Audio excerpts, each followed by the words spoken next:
Let's watch this video. For Kitutu Chache South and a member of the Health Committee.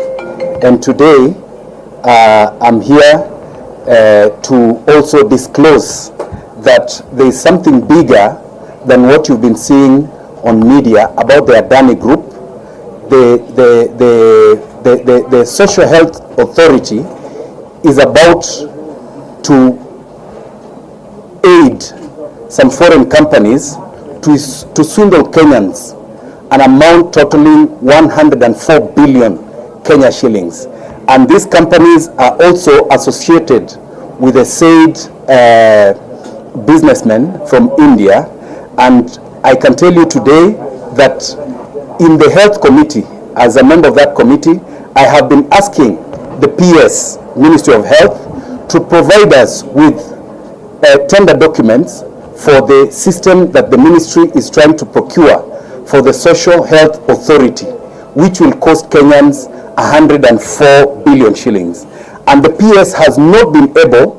Instead, they went on, just like what we saw with the Kenya Airports Authority, to do what is called single sourcing to companies that have never provided a social health authority system anywhere in the world.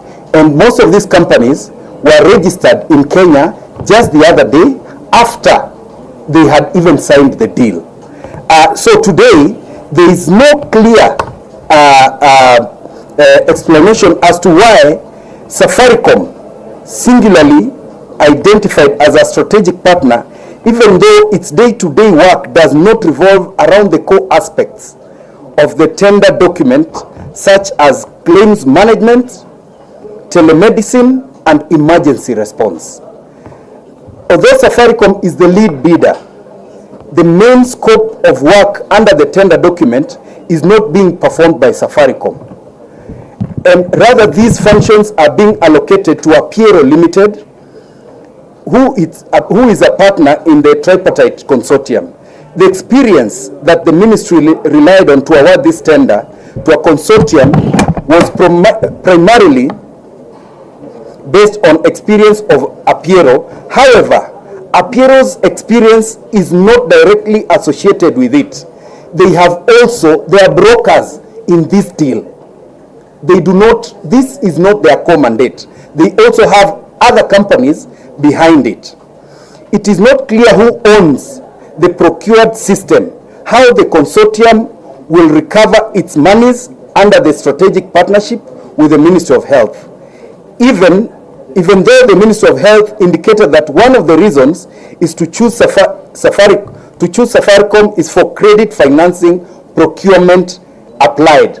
We don't have any documents for that. We sit in the Health Committee that is supposed to look at all these documents, but we have never gotten this. What we also want to know, why did the ministry, in the negotiation of the tender with the consortium, not seek to reduce the amount quoted by Safaricom? Because 104 billion shillings for what? Even the most sophisticated military systems in the world don't cost the amount we are looking at. So we go on to ask, did the Office of the Attorney General give clearance for the execution of this contract? The Office of the Attorney General was not involved in this particular deal, which demonstrates the gravity of the matter in terms of the corruption involved. 104 billion Kenyan shilling. Well, it normally happens this way. Greedy. If you are greedy, you don't have that time to listen to anyone. Wewe mwenyewe unajitegemea.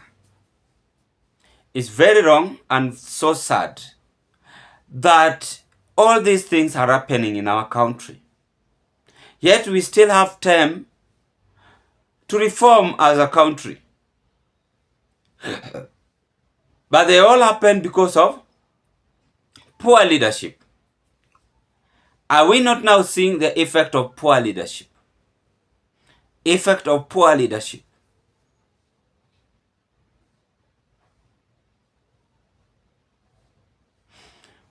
The current CS of Health is on another movement.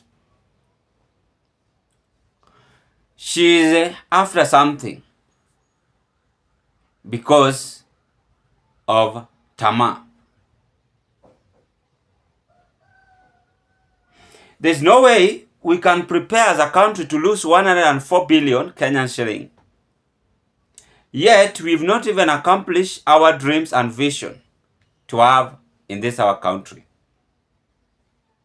There's no way. So we must ask ourselves several questions. That today we acknowledge another group and we are ready to lose 104 billion on the SHIF Adani's deal. What any other things else do we have to do with them apart from money looting? Remember, these are foreigners who are supposed to invest in this our country, and we have something to share with them. They are nowhere to be seen. Their work is to just kuipa pesa ya inchi waende nayo. Wanakuwa kwa deal na watu kwa gava.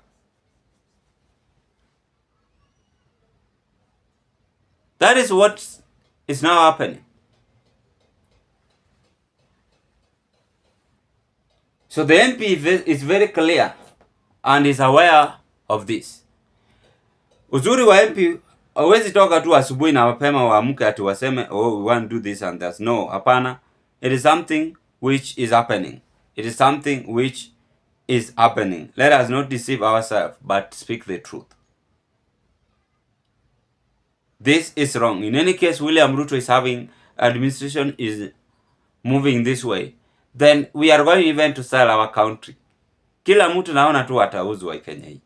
Sijui nini mbaya na hii government. I don't understand by the way.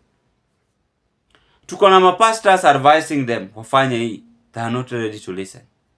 We have even political analysts advising them wafanye hii. They are not ready to listen. We have several people wafanye 1, 2, 3. They are not ready to listen. So you ask yourself, what is really happening here? It's very sad and so embarrassing that we are associating with these petty issues, 104 billion on the health issues, to give other people tender through the back door in order to be praised, in order to be loved. The world is full of challenges. I don't think if it is going to work. We must come together as a country and reason for a better future to this our country. Or else it's going to swallow us while we are watching. Time will tell. I rest my case at this point. Thank you, and let's meet on another political discussion. Bye-bye.